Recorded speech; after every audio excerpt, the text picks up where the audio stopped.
Buongiorno a tutti e bentornati a Liberamente, variazioni e scorribande, qui su Radio Libertà. Allora tocca fare i cronisti e annotare che non se la sta passando benissimo l'idolo delle truppe progressiste nostrane e non solo, il capo fotogenico, telegenico del fronte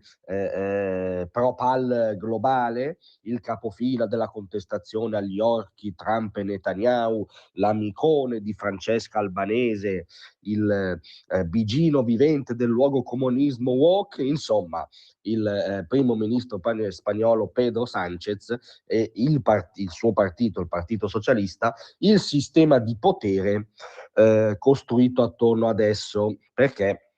sapete che Sánchez ha una sorta di trasfigurazione patinata sulla nostra pubblicistica, per cui è questa sorta di eroe romantico che porta in giro per il continente il verbo antisovranista e pro-PAL e via dicendo. Poi c'è la realtà. La realtà dice che nel paese è sostanzialmente sotto assedio lui, il suo partito, il suo sistema di potere da un punto di vista giudiziario, e noi siamo garantisti ma anche cronisti, tocca annotare,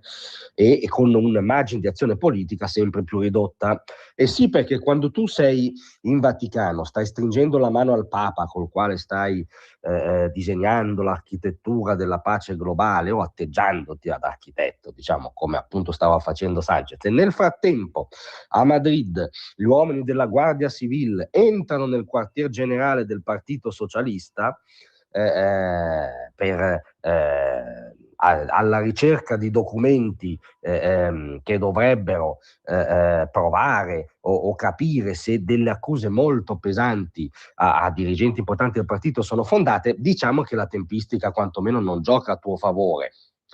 Gli agenti hanno acquisito documenti contabili, fatture, dispositivi elettronici nell'ambito di un'inchiesta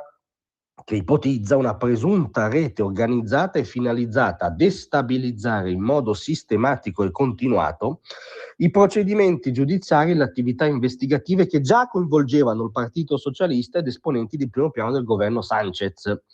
Quindi l'ipotesi dell'accusa è: avete messo in piedi una rete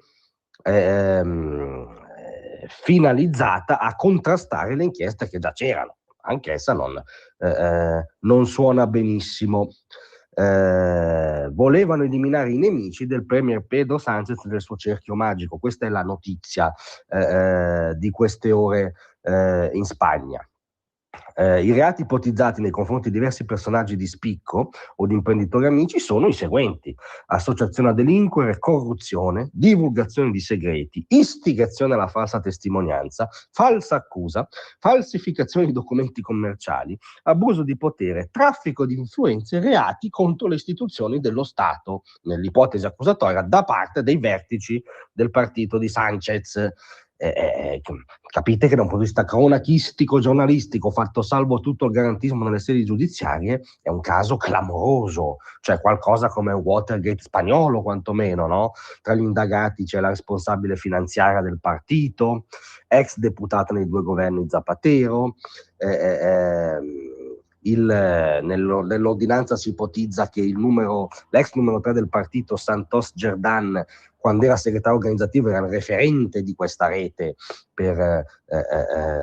contrastare illecitamente chiunque disturbasse il manovratore. Insomma, questo è il momento di Sánchez. Se ci aggiungete, a proposito di Zapatero, che è il suo padrino politico,